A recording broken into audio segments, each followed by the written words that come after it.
Welcome to Global North. Please subscribe to the channel and press the bell icon for more updates. I'm sure you've heard the news. The South China Sea is a critical artery for global trade, with trillions in goods passing through each year. Its waters are rich in oil, gas, and fisheries, making it a hotspot for economic opportunity and competition. Overlapping claims by China, the Philippines, Vietnam, Malaysia, and Brunei have turned the sea into a flashpoint. China's sweeping claims challenge the rights of its neighbors, especially the Philippines, whose economy and food security depend on these waters. Japan, though not a claimant, relies on these sea lanes for trade and energy, making regional stability vital to its own security. The stakes are high. The outcome here will shape the future of international law and the balance of power in the Indo-Pacific. The world is watching to see if disputes are settled by law or by force. China's 9-dash line claims nearly 90% of the South China Sea, overlapping with the exclusive economic zones of its neighbors. To enforce its claims, China has built and militarized artificial islands, deploying runways, ports, and missile systems. Its Coast Guard and maritime militia routinely harass Filipino fishermen and block Philippine vessels, escalating tensions without open conflict. These actions are seen by others as attempts to rewrite regional rules through coercion, not law. The fear. If China dominates here, it may use similar tactics elsewhere. In response, countries like the Philippines and Japan are strengthening defenses and alliances. The contest is about more than territory. It's about the future of the regional order. For the Philippines, the South China Sea dispute is a fight for sovereignty and survival. China's incursions threaten Filipino livelihoods and the country's energy future.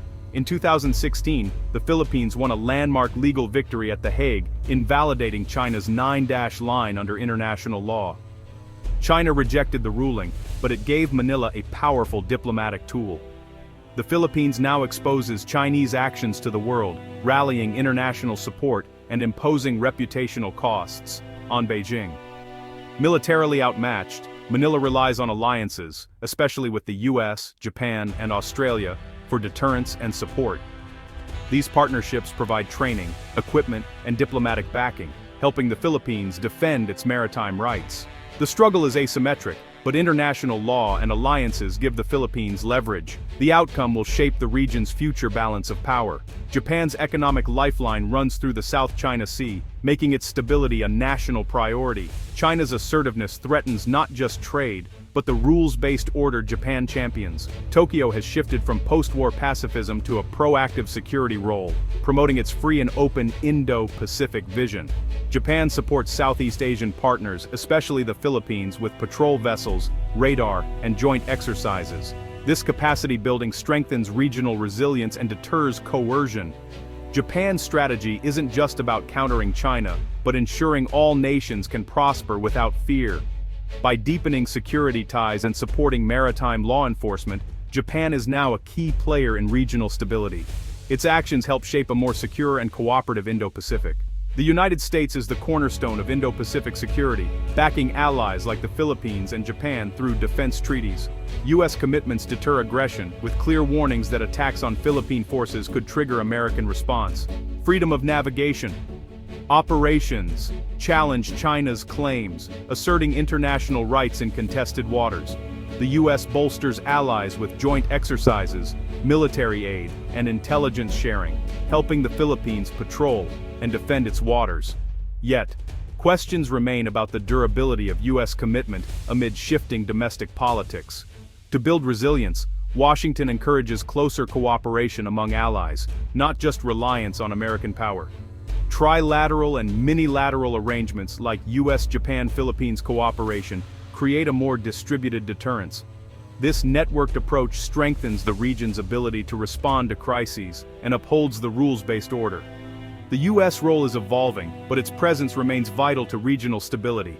Together, these alliances form a robust counterweight to unilateral actions. A new trilateral partnership, Japan, the Philippines, and the US, is reshaping regional security. Joint naval and Coast Guard exercises in the South China Sea boost interoperability and signal unity. Japan leads in modernizing Philippine defense, providing radar systems and patrol vessels to enhance maritime awareness. U.S. coordination ensures these efforts are integrated and effective. Talks for a reciprocal access agreement between Japan and the Philippines would allow joint training and deployments, deepening defense ties. This partnership is more than symbolic, it's a practical response to shared threats. The Japhos Nexus is now a core pillar of Indo-Pacific stability. As cooperation deepens, it sets a precedent for broader regional coalitions. Can Japan and the Philippines stop China alone? No, but together, with allies, they can raise the costs of coercion. The strategy isn't direct confrontation, but building resilience and deterring aggression through unity and transparency. The likely future is tense stalemate. China persists with gray zone tactics, while the alliance network counters with patrols and exposure. The risk of escalation remains, but so does the hope for diplomacy and a binding code of conduct. Ultimately, the region's fate depends on the resolve of its actors and the strength of their partnerships. The combined efforts of the Philippines, Japan, the US, and others form a formidable counterweight to unilateralism. The struggle for the South China Sea will define the Indo-Pacific's future. Cooperation or conflict hangs in the balance.